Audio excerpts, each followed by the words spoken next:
నగర్ గ్రామంలో రైతులకు కోరిక మేరకు ఎండిన పంట పొలాలను మాజీ ఎమ్మెల్యే సుంకే రవిశంకర్ పరిశీలించారు. అనంతరం కొరటపల్లి గ్రామంలో నీళ్లు లేక నెరల వారి పంట పొలాలు ఎండిపోతున్నాయని రైతులు గోడు వెళ్లబోసుకున్నారు. అనంతరం ఎమ్మెల్యే మోతేత వాగును పరిశీలించారు. బీఆర్ఎస్ పాలనలో అడగక ముందే సాగునీరు అందించారు. ఇప్పుడు నీళ్లు లేక దాదాపు 500 ఎకరాల ఆయకట్టు ఎండిపోతుందని రైతులు వాపోయారు. రేవంత్ రెడ్డి సర్కార్ ఇక్కడ ఉన్న ఎమ్మెల్యే పట్టించుకోవడం లేదని రైతులు విమర్శించారు.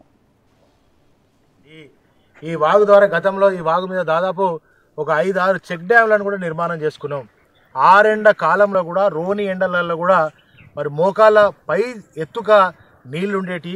ఒక్క ఎకరానికి కూడా ఇబ్బంది కాకుండా ప్రతి ఎకరం గొప్పగా పండించుకున్నాం. భూమికి బరువైతే అంత పంట పండింది.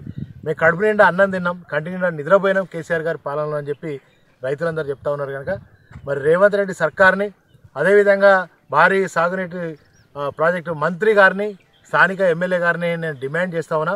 ఎల్లంపల్లి ద్వారా నారాయణపూర్ రిజర్వాయర్ ద్వారా వెంటనే పంపులు ప్రారంభించండి.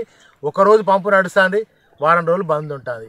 కనుక ఆ పంపులు రెగ్యులర్గా నడిపితేనే, ఈ వాగులోకి నీళ్లు వదిలితేనే మరి ఈ పరివాహక ప్రాంతంలో ఉన్నటువంటి దాదాపు కొన్ని వేల ఎకరాలు మరి సాగులోనికి వస్తుంది, పంట పండుతుంది. కనుక వెంటనే నారాయణపూర్ ద్వారా నీళ్లను విడుదల చేసి రైతులను కాపాడండి, పంట పొలాలను కాపాడండి.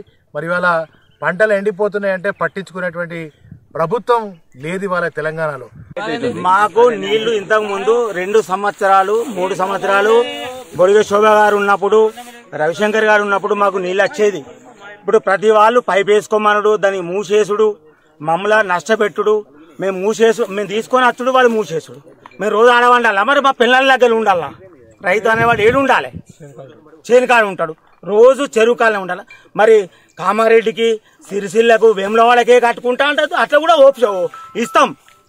ఆ ప్రభుత్వాలు చేసిన, ఈ ప్రభుత్వాలు చేసిన, ఆ ప్రభుత్వాలు నీళ్ళు వచ్చినప్పుడు ఈ ప్రభుత్వాలు నీళ్ళు రావాలా వద్దా? ఎందుకు రావద్దు? మాకుందా హక్కు లేదా? లేదు అంటే వదిలిపెట్టు. నేను ఒక రైతుగా నా బాధ ఏందో నాకు కావాలి. నాకు ఇగో ఇటీనన్నా నాకు కావాల్సింది నీళ్లు. ఏ ప్రభుత్వాలతో నాకు సంబంధం లేదు. ఏ ప్రభుత్వం అయినా మన ప్రభుత్వమే, ఎవరైనా నీళ్ళు ఇవ్వాల్సిందే. మాకు వచ్చినప్పుడు, ఆ రోజు వచ్చినప్పుడు ఈ రోజు రావాలన్నా వద్దా?